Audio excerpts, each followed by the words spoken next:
In this video, I'll talk about conversions where I'll introduce promotions and demotions and basically how that is applied to mixed expressions.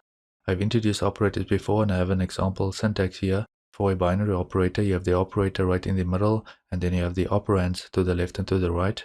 I'd like you to keep the following in mind. Arithmetic operators operate on same type operands. And what if the types do not match? Let's say you have a floating point type and an integer type. Well, then the compiler is going to convert one type to match the other. This is basically done implicitly or automatically. It can also be done explicitly, in other words by the programmer, but I'll talk about this in more detail later in the video.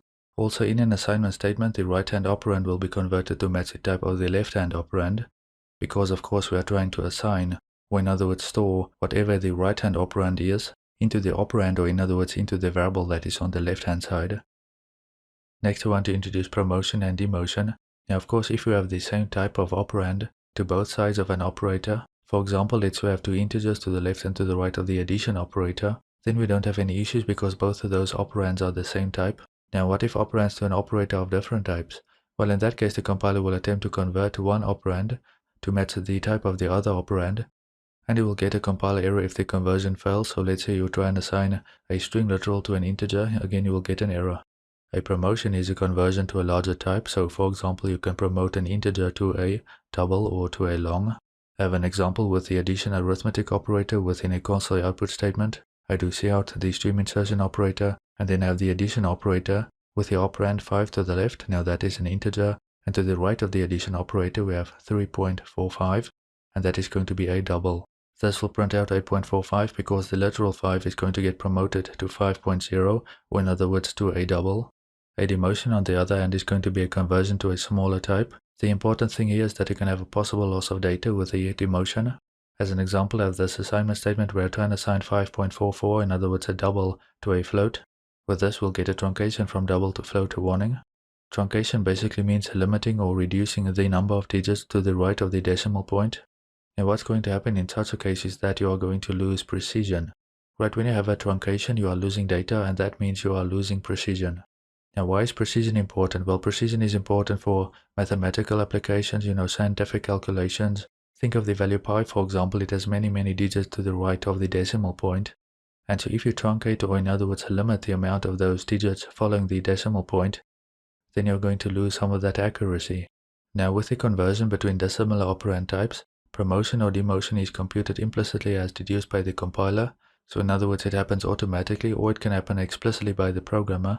That is done through something called typecasting, which I'll talk about in a bit more detail later in the video. I have this table here, and in the first column you can see that we have the type sizes. We go from the largest types to the smallest types.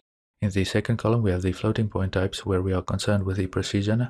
In the third column we have the integral types, and with the integrals we are concerned with the width of the particular type.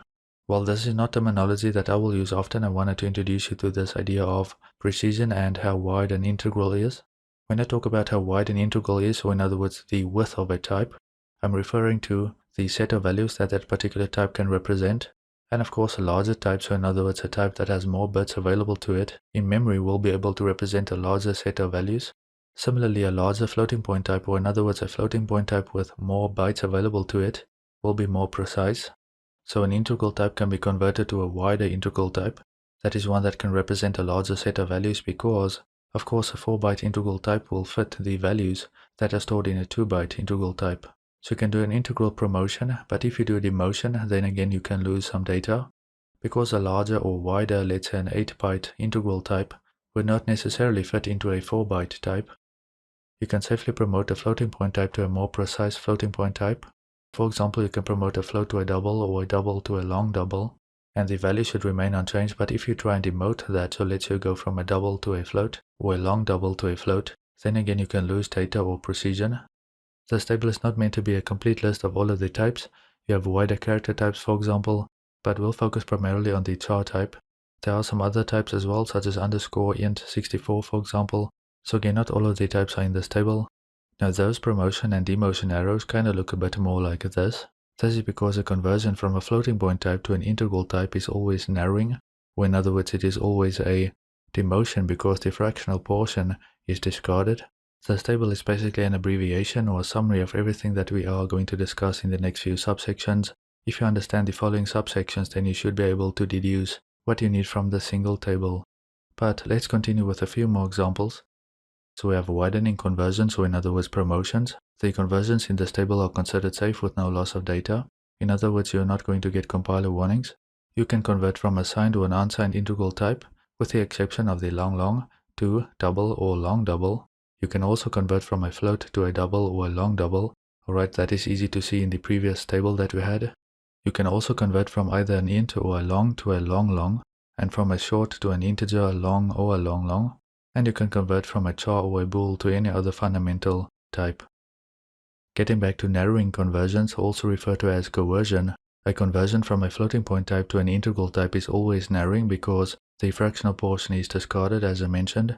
It is important to note that the compiler will perform coercion automatically, but it will issue a possible loss of data warning.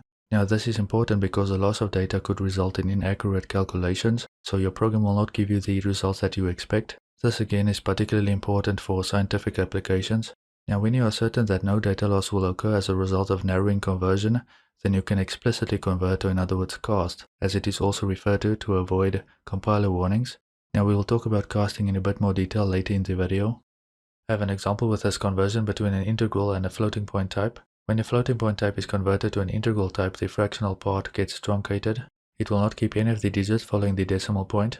It will not round up or down or anything like that. It's just going to cut those off basically. In this example, I have an integer x which I initialize to 5.44f, which is a float, and then I print out x in a console output statement, and that is going to print out 5, because again it's not going to keep any of those digits following the decimal point, and we'll get a conversion from float to int, possible loss of data warning. It is important to preserve the signedness, not just the value but also the sign. With the signedness, now we've already talked about the floating point types. I would like to talk about integral promotions again because there are a few gotchas here. We have the condition, or in other words the operands, and what that will be converted to. If we don't meet the first condition, then we move on to the second one and so forth. You'll notice that we start with the widest integral types just like we had in the table where I introduced promotion and demotion. Starting off with the unsigned long, so let's say one of the operands is an unsigned long, and the other operand is another integral type. Again, let's say the operator is addition or something like that, right? Well, the other integral type will be converted to an unsigned long. If that is not the case, then we move on to the second condition. In other words, we move down to the narrower integrals. So in the second case, or in the second condition, we are not considering floating point types, and we are also not considering the unsigned long. What we have in the second case is that one operand is of type long, and the other operand is of type unsigned int. Both operands are converted to the type unsigned long. The operands will be converted to the unsigned integer type, corresponding to the type of the operand with the signed integer type. Of course, in this example, the signed integer type is the long, and the unsigned integer type corresponding to that type long is unsigned long. And so on and so forth. You can see the other conditions here. In the third case, let's have a long and some other narrower integral type. The narrower integral will get converted to a long. In the case where we have an operand of type unsigned int and some other narrower integral, then of course the narrower integral is going to get converted to an unsigned int. And in other conditions, so where you have a char and an int, for example, as operands, the narrower integral, so in that case the char is going to get converted to an integer. The question that you have to ask is, on the particular platform, can the signed integer type represent all of the values of the operand with the unsigned integer type? In this quick example in Visual Studio, I have this long here, which I called L, which I initialized to 44, and then I have an unsigned integer x, which I initialized to 5, and then I simply print this out here, cout L plus x, so I use the addition operator. L and x are the operands. If I build and run this, we get a result that we would expect, so 49. But long is not unsigned here, so I can change that to negative, so negative 44. What do you think is going to happen now? Because we have a long which is signed, and again we have x which is unsigned here. Well, what's going to happen is those will get converted to an unsigned long. We will get a really weird value here. Now what happens when we have a long? So I have this long signed var which I initialize to 44, and then I have an unsigned long, unsigned var which I initialize to 5, and then I do console output signed var plus unsigned var. Build and run that, and that will work fine. Get 49, right? But if I change the unsigned variable to minus, so negative 44, and I build and run now, we will get a really weird value. That is going to be the same thing with integers. So I do int signed var -44 and unsigned int unsigned var. I set that to 5 and build and run that. And again, we'll get a weird value like that. That is because the signed integer is going to get converted to the unsigned integer. Next, let's say we have an unsigned short which I initialize to -1 and I print that out. Build and run and we'll get this value right here, 65,535. Of course, that is not -1. We'll talk about why this is in more detail in upcoming subsections. I'm doing this demonstration just to emphasize that you have to pay attention to the signedness and you have to try and preserve not just the value but also the sign. And sometimes you can get unexpected results. I have this table again. We've seen this table in a previous lesson, but I have it here again for demonstration purposes. Now in this instance, we have it from the largest, or in other words the widest types, to the smallest types. You may ask, why does the signed long get converted to an unsigned long int, for example? And the same with a signed int, why does that get converted to an unsigned int?